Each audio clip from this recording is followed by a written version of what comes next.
Hello, and thank you for joining us for another episode of Esports Connected. I'm Megan Van Petten, your host, and today we have an exciting show where we have Darius Gambino and Leah Leyendecker from Saul Ewing. Welcome to the show. Thanks, Megan. Thank you for having us, Megan. It's so nice to have you and be with you since our last encounter here in Chicago. Yeah, we had a great time at the esports conference in Chicago. Met some great people, including you, face to face. Finally, it was just a great event.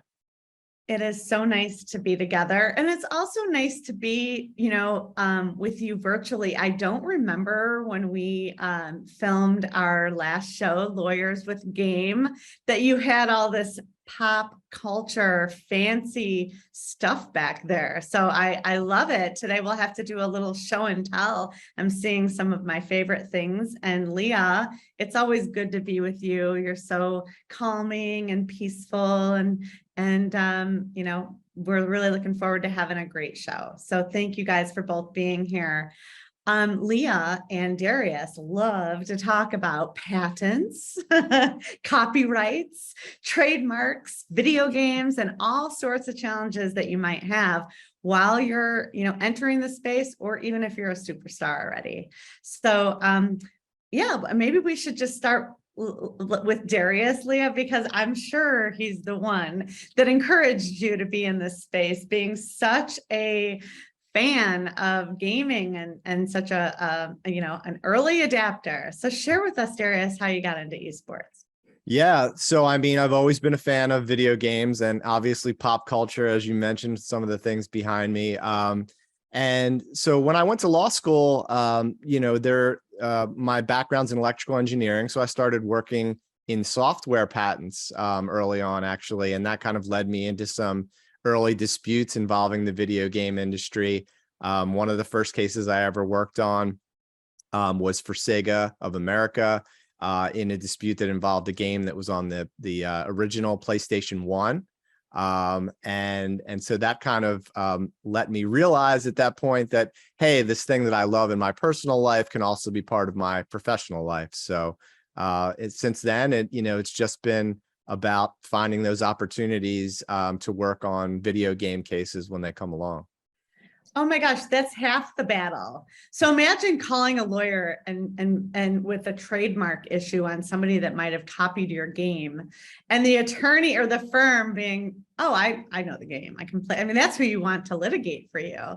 Can you tell us, was it that simple? Was it, can you share it all? Is it public knowledge at this point? Since it's obviously a success story, since for those of you that aren't watching, he's smiling very big in front of a Batman pop culture poster and Toy Story 3, I think. Yeah, that's right.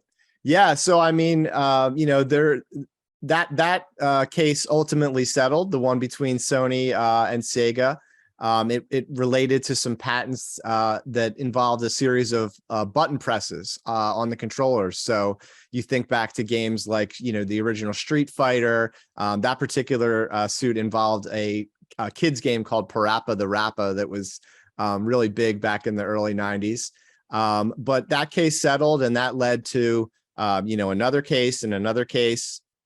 And over the years, I've done a good deal of work in the litigation space for and against video game publishers. I've done work for Bethesda Softworks on the plaintiff side. I've been opposite Epic Games in litigation.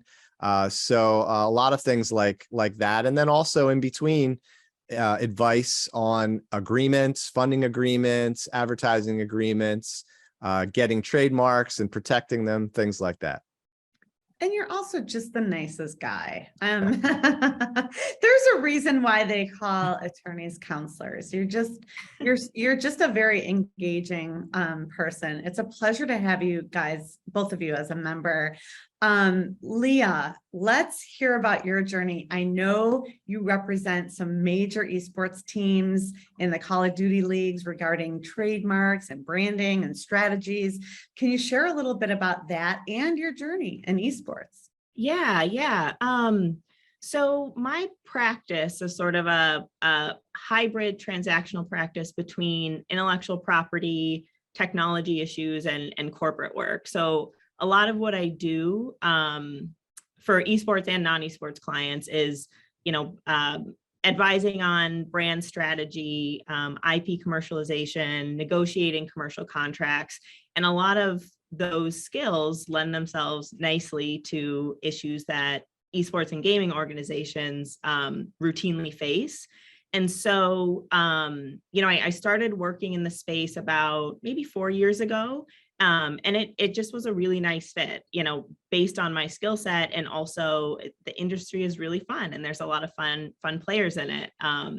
And so once I started working in the industry, or, with a couple esports clients, that side of my practice just sort of grew. And it's been great. And I do, unlike Darius, I'm not a litigator, but we overlap in sort of the trademark branding advice space. So I do a lot of that work, a lot of negotiating sponsorship agreements, sort of anything that's needed, for putting on a tournament or anything like that. One thing that comes up a lot is work in the branding space. So, with some of the teams that I've worked with, I've helped them really from the time that they're trying to figure out a team or an organization name, vet, potentials, run trademark clearance searches to see what has potential, and then help them figure out if that name fits within the parameters of the league rules that they're operating within. And it's a super interesting space because there's absolutely no consistency. There are some leagues that don't care at all. There's no guidelines. It's, do whatever you want. And then there are some that have, 10-page guidelines for the countries that you have to register in, the goods and services that you have to register your marks in. And then they update that on a yearly basis. And so it's constantly advising on, making sure that those teams are in compliance with what the leagues are requiring. Oh, wow. Yeah, that sounds like I would definitely want to keep you on retainer. Does that sound fun? To me, I don't know, not so much, but here's what sounds fun is staying out of trouble. I mean, who wants to get out there, put their heart and soul into their work, do what you do and end up in court? No one. So I love, the whole idea of staying out of trouble. And the two of you guys have also paved your way to be influencers in the space. And before we talk about your show, I often ask attorneys, when you were in law school, did you ever realize how much networking is involved in this career? It is a job. It's almost like a sales job. You guys have to find your niche, and then find your network and create it.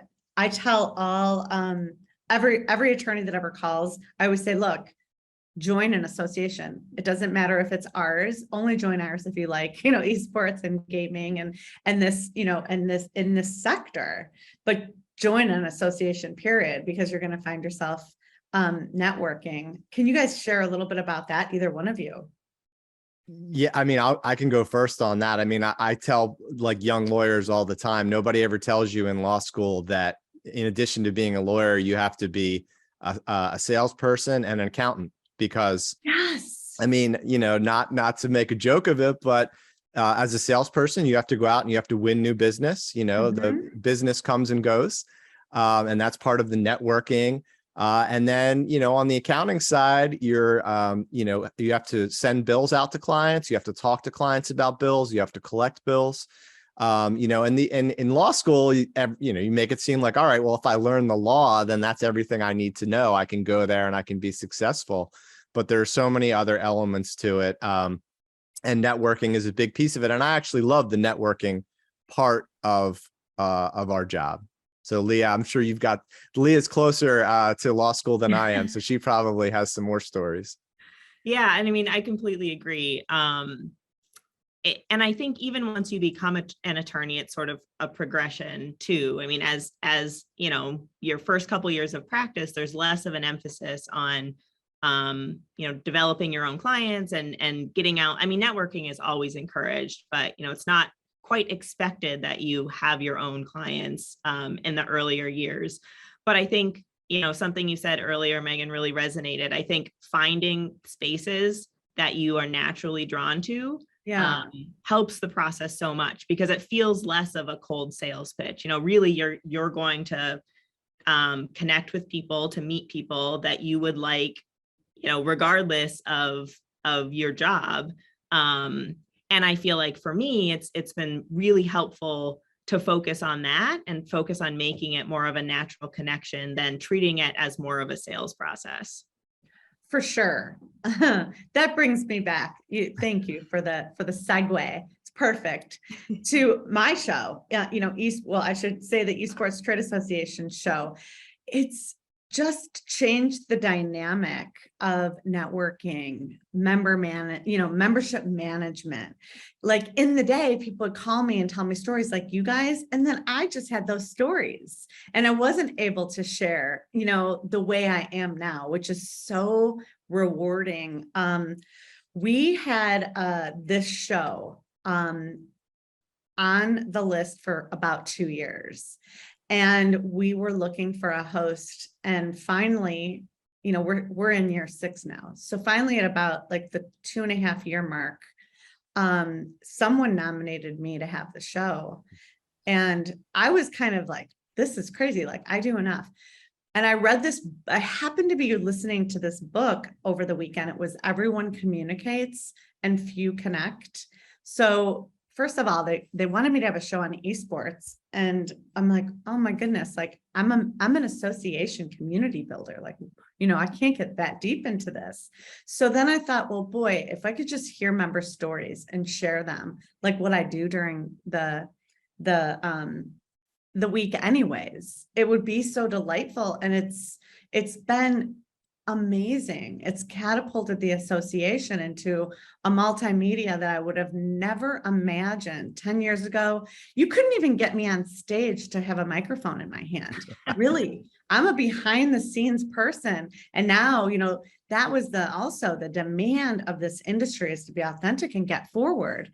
So kudos to you guys for not only having a show about law, but making it fun and, lawyers with game. I mean, who thought of that? Oh, that was all Darius. Yeah. Was it really?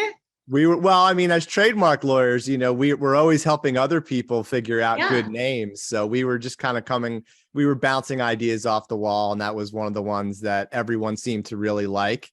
So yeah, I mean, the genesis of the podcast was really, and by the way, we're not anywhere near your level yet. I think you're at like 55 or 60 plus episodes. We're just launching our second season. We probably have about 16 total once this season is done. But the genesis of it really is, you always look around at what other law firms are doing. And I looked around and I said, we've got this great esports practice. We've got this great sports and entertainment group at Saul Ewing.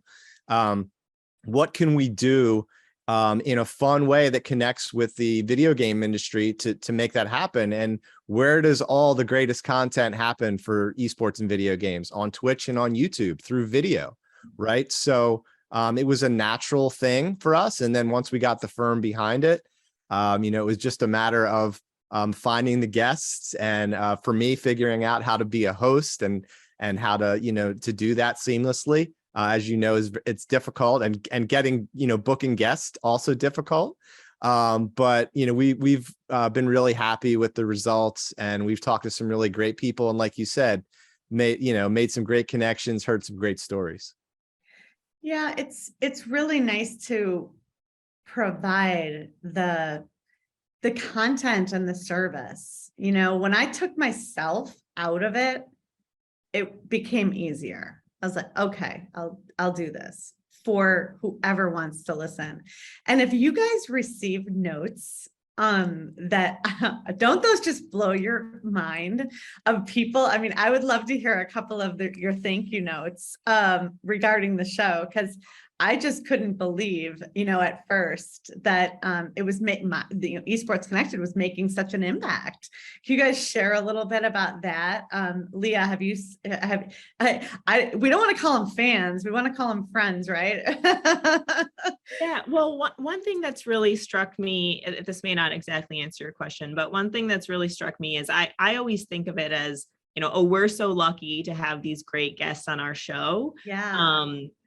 But, I think the reverse is true as well. Like a lot of the personal connections that we've had on Lawyers with Game have sent really nice notes thanking us for the platform, right? And for helping to share their story in a way that they otherwise wouldn't have.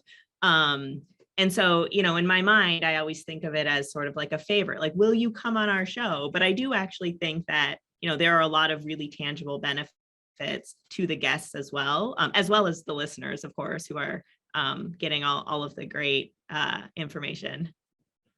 Yeah, and one of the greatest, I think, compliments you can receive as an attorney is the the referral of business or people thinking about you for business. And the show has resulted in stronger connections with existing clients. It's resulted in people that we had on the show where they were at one client going to a different client. And so it's created some great connections and some strong connections. And I think people can see, like, Leah and I and some of the other people that are on, we really know the industry. That's the point of it. Is that we're talking about things that we really know about. I don't, play golf on the weekends and just pretend to be a video gamer, so that's what I love to do in my free time. So, we hope that it comes off as real and genuine. Well, it sure does. I've been a guest on your show, and you guys do. It's a good show. You guys come very prepared. I like the marketing department that you use. And I'll remember when I was on the show, I wanted to get an infographic because I just love all of the things that they prepare. They go above and beyond. So I'm sure you do as a practice as well. What's going to happen for you guys for 2022? I imagine there's going to be another season. And what else is coming up for you guys? Yeah, Leah, do you want to talk about the couple of episodes we've had already, and then I can maybe mention the ones that are coming out? Yeah. Let me think back. So we had actually a good friend of mine from law school who is general counsel at the Oklahoma City Thunder. He joined us. I don't think that episode has dropped yet. No, not yet. That's coming out really soon. So this is a preview for that. Yeah. Yes, okay. Yes. So he had some really interesting things to talk about how their team is getting involved in esports and gaming space. Let's see. The episode that we had that just came out this week. So we have basically like 8 weeks of, an episode a week, and we're on, I think, week 4 now. And the one that we had that just came out is a really interesting company called Koinos that's developing a new blockchain that is basically going to be free and easy for everyone to use. And it's going to be, the backbone of kind of the next generation of the Web 3, where you're going to have apps and games and everything on the blockchain. So that's a really interesting one. We talked to the head of Roblox China in one of the other episodes, kind of about everything that's going on with Roblox. We spoke to the CEO of Splinterlands, which is a blockchain crypto game where you can actually go in and play the game and earn crypto while you're playing. So just a lot of great guests, talking about timely issues like, Web3 and crypto and all those exciting things. Wow, that's great. How do you guys come up with your guests? How do you huddle around? And how did you guys decide to be partners on the show? I have a regular, I love regular co-hosts. And then on another show that I do, I have a co-host, but on this show, I love to have guest co-hosts, which is really funny. I don't have a Regis. I have a guest Regis. How did you guys decide on doing the show together? I mean, I think it's just one of those vibe things, right? Like you meet someone, you have a couple Zooms with someone, and Leah and I just always had a good, vibe and communication together. And I, thought she would be great to co-host the show with me. And, I hope she feels the same way. But it's just kind of one of those things that you get, some people are easier and more free flowing in these environments, and some people are a little bit more stiff, even though they might, be really smart attorneys. As you know, this kind of setting is not exactly everyone's cup of tea. For sure. For sure. Well, and that's what I would ask, like, for our listeners, what kind of advice would you give to just general listeners that would be members or not in the esports space? And I'll ask both of you the question, and whoever wants to go first. But Leah, you go first on this one. All right, Leah, no pressure. Yeah, no pressure. I mean, I think my general advice would be, I think the reality is no one really wants to work with lawyers, right? And I think we realize that, but it is so much easier in the long run to do things right the first time. And it ends up saving, so much headache, decreasing risk in such a large amount that, just reaching out, even if there's not, an immediate issue, but reaching out and establishing that connection early on, I think can be a game changer. Yeah, I mean, that's the thing that we see the most, right? People that come to us after the fact that have an issue, and then we have to kind of, sort it out for them.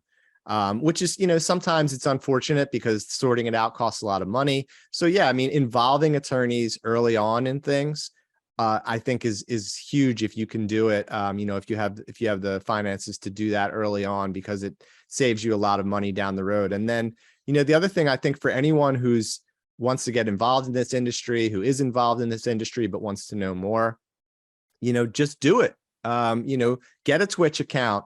Go play some of these games, find out more about, cryptocurrency and blockchain by getting yourself accounts and getting yourself immersed in that world, even if it's not necessarily part of what your job is. If it's something that, you have an interest in, just immerse yourself in it. I love that. It's incredible advice. And I know you guys will, let's see, Leah, you were just at Mall of America for the grand opening of Wisdom Gaming. Yeah, yes. So, and Darius actually came out for that event as well. But it's been, the event was amazing. I've known the folks at Wisdom probably for about 3 or 4 years. And so it's been great to see them go from, a very small organization of just a handful of employees to where they are now, and to be in their awesome space and see, what they're able to do and produce out of that space.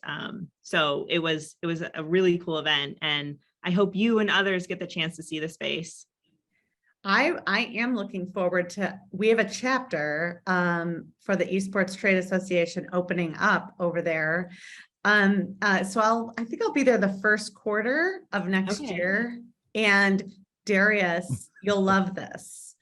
We had our chapter kickoff meeting, and we have a franchise specialist that's just helping us with the structure of the franchise. And his first question was, "Where's the attorney?" That's I right. said, he was already here. He was our first meeting, actually. And here's what he prepared for your review. And then he said, "We'll get him back here." And it does make life easier. Yeah. I know, we've talked offline in the past about some trademark issues and other things that you've encountered over the years. And I know, that it's not fun to sort those things out after the fact. It really isn't. And that brings another trademark issue. My initials are MVP, and everybody knows that. And forever, people wanted that as part of my brand. And it's try trademarking that. That's, and the last thing I want to do is go find me or Google, and end up in any sort of a problem. But I do thank my parents for such great initials. And my mom's name is Mary. So whenever I bring her anywhere, the other day I brought her to the doctor, and they said, "Oh my God, you're the original MVP, the original OG." So it's fun initials, but yeah, if I ever do any sort of personal stuff, I'll definitely give you guys a call. I'm sure it would be challenging to find something with MVP. So Darius, you're going to be at the summit in November, which I'll likely be there too. It's a no miss event in Vegas. So can you tell us a little bit about what you're going to be doing there, networking, hosting a party? Yeah, well, I mean, I don't have any plans to host a party yet, but maybe I should. So it's my first time going to the Esports Business Summit. Okay. Several of our clients, and Leah can attest to this, have mentioned it to us in the past as something Sure. that we would find really interesting and enjoyable. And we have several of our clients and client contacts that are going to be there. Some of them are speaking. And so, it's just an opportunity for us, or for me, Leah can't make it this time, but to meet more and make more connections in the esports space. So, I'm excited, probably going to, take some clients out to dinner, and, who knows? And hopefully I'll see you there. I have it slated in, so hope to be there. It's just so hard to miss an event. And ours is already ready for next August again. Oh my So gosh. it's nice. All of us try to keep our same pattern so the industry can hit all of them. And there's becoming more and more and more. I just spoke to Encore the other day, and they said that people are starting to get a little fatigued. They have overdone their events and enthusiastically gone to everything they could since COVID. And I was just going to ask you, if COVID didn't happen, do you think you'd still do the show? Yeah, I mean, there's no doubt that that podcasts and broadcasting from home became so much more top of mind during COVID. So I don't know that we would have, honestly, but it was kind of an outgrowth of the fact that we're sitting at home and we still want to connect with people. And For sure. the way we had done that as lawyers for many years is by going to conferences, and that was your point of connection. When you lost that, you started thinking to yourself, all right, well, what else can I do? And there's all these other podcasts that you're sitting at home watching because you can't go anywhere. But so that was, it's a positive development, I think, out of COVID. I don't know, Leah, what you think about that, but Yeah, I agree. Yeah, I mean, it's just, it's interesting to think about because, I think when COVID started, everything we did was, we all tried to do these Zoom events, but it just doesn't have the same, just doesn't land the same. And I think doing a podcast is a way to sort of share a more personal message with a larger audience. That's different than, doing a murder mystery on Zoom. It's you connect, but it's also focused into, sort of a particular industry and what your skills are. And I agree. I think it has been a really positive outcome of COVID. Yeah, There were some bad Zoom ideas over the last 2 years. I've participated in quite a few of them. So Me too. I just enjoyed the journey and seeing how people came together and, we just tried. Oh my God. Oh, what a journey we've all been on. Well, thank you both for being here. Darius Gambino and Leah Leyendecker with Saul Ewing. Tune in to Lawyers with Game if you haven't. It's a great show. You can even find me as your guest there, but it really is a good show. And of course, check them out. What's your social media handles at Saul Ewing? Yeah, so you can go to www.saul.com and find all of our stuff. You can search Saul and Lawyers with Game. We are on Instagram, Facebook. We're even on TikTok. So you can find us. Search Saul Ewing Lawyers with Game, you'll find us. Lawyers with Game. They share about esports, patents, copyrights, trademarks, video games, and more. Thank you both for being our guest today, my guest of the East and members of the Esports Trade Association. And I look forward to seeing you guys well, definitely Darius in November. And then Leah, Chicago. Yeah, or maybe at Mall of America. Oh, yeah, maybe our chapter launch. I'll make sure that I reach out to you for that. Yeah, Awesome. that sounds great. Well, thank you, Leah. Thank you, Darius. Thanks, Megan.